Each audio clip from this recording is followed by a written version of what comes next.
पटना के नौबतपुर स्थित तरेतपाली गांव में आयोजित हनुमान कथा का आज 5वां और आखिरी दिन है। अंतिम दिन होने के कारण भारी भीड़ उमड़ने की संभावना जताई जा रही है। हनुमान कथा में बिहार के अलावा दूसरे राज्यों के भी लोग श्रद्धालु पहुंचे हुए हैं। कल बाबा बागेश्वर ने देर रात अपने निवास स्थल पर दिव्य दरबार लगाया था, जिसमें लोगों की सामूहिक अर्जी लगी थी। इस दौरान बाबा ने अपने भक्तों को भभूति भी बांटी थी। इस दौरान बाबा बागेश्वर ने कहा कि भारत के हिंदू राष्ट्र बनाने की ज्वाला बिहार से चलेगी और एक दिन ऐसा आएगा जब भारत पूरी तरह से हिंदू राष्ट्र बन जाएगा। बाबा धीरेन्द्र शास्त्री ने बताया कि 29 सितंबर को गया में वो दिव्य दरबार लगाएंगे। पटना से हमारे संवाददाता राजीव जुड़ चुके हैं।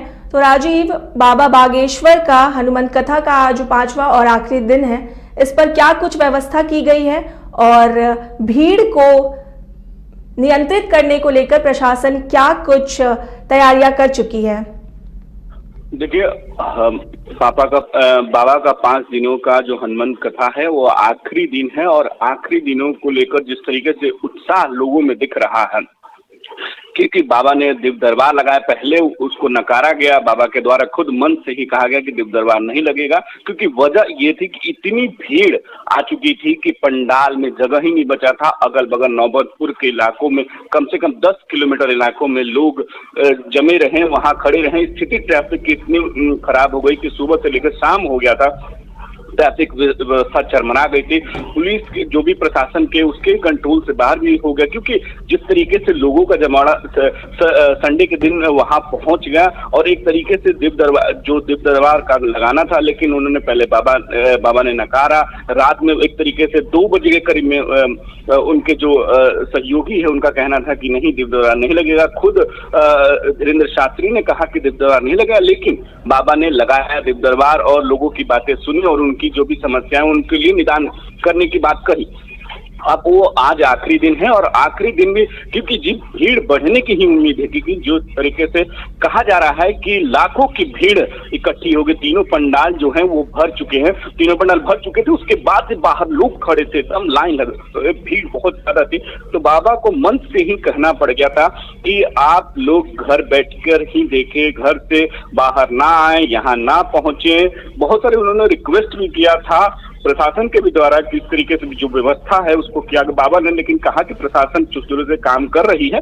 लेकिन जो वहाँ जो धरातल जो चीजें हैं, जहाँ ग्राउंड रिपोर्ट की बात करें, वहाँ कहीं ना कहीं व्यवस्था थोड़ी सी तो दिक्कत जरूर है, क्योंकि लोगों को जहाँ अपनी कोई किसी का बच्चा कोई गुम हो जा रहा है तो किसी का कुछ गुम हो जा रहा है, मतलब कहने के जो भीड़ के जो है वो काफी संख्या में। और बाबा ने खुद कहा कि इतनी भीड़ पूरे देश में मैंने नहीं देखी है और इतनी भीड़ जो जुट के आई है ये काफी संख्या में पहली बार देश में बिहार के लोग इतना हमें प्यार कर रहे हैं। और फिर उन्होंने कहा कि कल ही जब ये दरबार लग रहा था, उन्होंने कहा कि हम फिर से बिहार आएंगे और 2 दिवसीय और इस बार 2 दिन दिव्य दरबार लगेंगे। वो भी गया और वहां वो जाएंगे और उसके बाद एक जगह और भी जाएंगे, मतलब अब बिहार में फिर से बाबा आएंगे। उनका कहना है कि बिहार वासियों से मुझे काफी एक तरीके से लगा हो गया। और हनुमान, उन्होंने एक शब्द ये भी कहा कि जो हिंदुत्व की बात है कि अगर 5 करोड़ लोग, अगर 13 करोड़ की आबादी है, उसमें 5 करोड़ लोग अगर अपने झंडा लगाए अपने जो धर्म का और टीका लगाए तो वो एक तरीके से हिंदू राष्ट्र के लिए अग्रसर होगा। लेकिन बाबा ने एक मन से भी अपनी बात शेयर की और जिस तरीके से विरोध अभी भी तेज प्रताप यादव का विरोध के साथ तौर पर कहना कौन बाबा कैसा बाबा,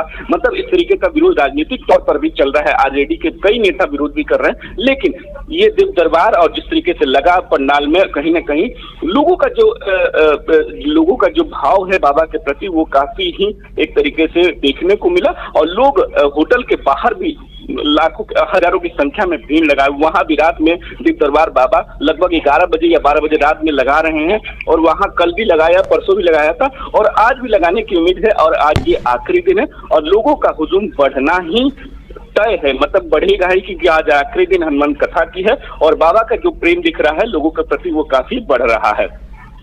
जी राजीव, इन तमाम जानकारियों के लिए आपका शुक्रिया।